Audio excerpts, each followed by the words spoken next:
नमस्कार। कभी सोचा है क्या होता है जब कोई इंसान जो भूत प्रेत को बिल्कुल नहीं मानता, उसका सामना एक ऐसी हकीकत से हो जाए जो उसके पैरों तले जमीन खिसका दे। आज हम पिशाचनी पार्ट 1 की कहानी को परत दर परत समझेंगे। एक ऐसी कहानी जो डर और रहस्य को बहुत धीरे धीरे हमारे सामने खोलती है। कहानी की शुरुआत ही ना एक बहुत बड़े दावे से होती है।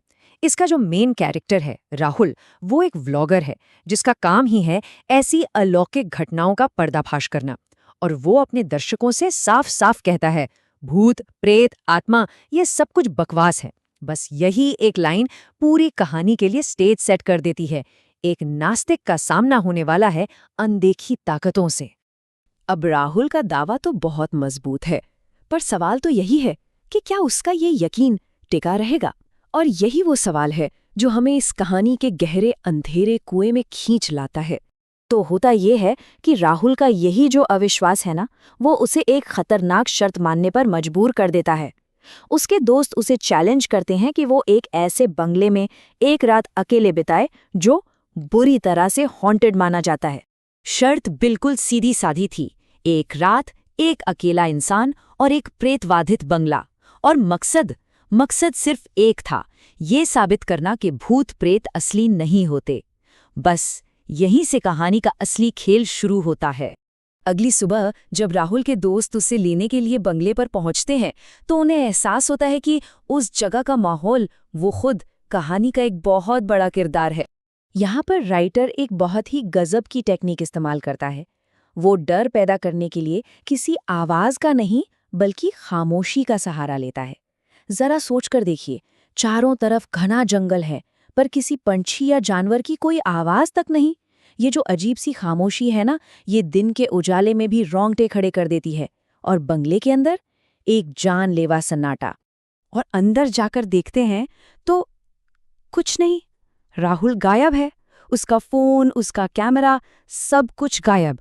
उस बड़े से खामोश घर में उसका कोई नामो निशान तक नहीं। और यहीं से दोस्तों की घबराहट बढ़नी शुरू हो जाती है। जैसे ही दोस्त निराश होकर बंगले से निकलने लगते हैं, कहानी अपने पहले असली सुपरनैचुरल एलिमेंट को सामने लाती है। उन्हें इस बात का जरा भी अंदाजा नहीं होता कि वो वहां अकेले नहीं हैं। कोई है जो उन्हें देख रहा है हर पल। बंगले के तहखाने के घने अंधेरे से दो लाल आंखें उन्हें घूर रही हैं। एक ऐसी शैतानी मौजूदगी जिसके बारे में दोस्तों को कोई आइडिया तक नहीं है। इस खौफनाक मोड़ के बाद कहानी पहुंचती है पुलिस स्टेशन। लेकिन यहाँ मदद मिलने की बजाय दोस्तों का डर अधिकारियों के शक से जा टकराता है। यहाँ पर ना कहानी में एक और कॉन्फ्लिक्ट सामने आता है। एक तरफ बेचारे दोस्त हैं जो मदद की गुहार लगा रहे हैं, और दूसरी तरफ है इंस्पेक्टर जो उल्टा उन्हें ही दोषी ठहरा रहा है। ये सीन दिखाता है कि कैसे उनका डर और उनकी सच्चाई बाहर की दुनिया के लिए सिर्फ एक मजाक बनकर रह गई है।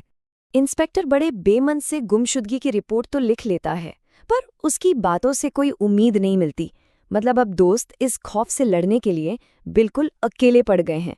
अब कहानी का फोकस बाहरी डर से हटकर अंदरूनी और इमोशनल पहलू पर चला जाता है। और ये सब हम देखते हैं राहुल की गर्लफ्रेंड सुनैना की नज़रों से। सुनैना, जिसने राहुल से बहुत मिन्नतें की थी कि वो ये शर्त न लगाए। अब उसका दुख और उसकी यादें ही इस पूरे रहस्य का इमोशनल सेंटर बन जाते हैं। ये चीज़ कहानी को सिर्फ एक डरावनी घटना से कहीं ज्यादा एक पर्सनल ट्रेजेडी बना देती है। अब सुनैना को राहुल के साथ बिताए हुए अच्छे पल सताने लगते हैं। वो यादें, जैसे कि बाइक पर बैठकर दूर पहाड़ों की सैर पर निकल जाना, या फिर वो कड़ाके की ठंड में देर रात को सिर्फ इसलिए बाहर जाना क्योंकि राहुल को अपनी पसंदीदा आइसक्रीम खानी थी। शहर की हर सड़क, हर कोना, सब कुछ अब उसे सिर्फ राहुल की गैर मौजूदगी का एहसास दिलाता है। ऐसा लगता है जैसे एक ही पल में सब कुछ बदल गया। और कहानी हमें दो बहुत बड़े अनसुलझे सवालों के साथ बीच में ही छोड़ जाती है। आखिर राहुल का हुआ क्या, और तहखाने की वो डरावनी आंखें आखिर थीं किसकी? यही वो सवाल हैं जो हमें अगले पार्ट का बेसब्री से इंतजार करने पर मजबूर कर देते हैं।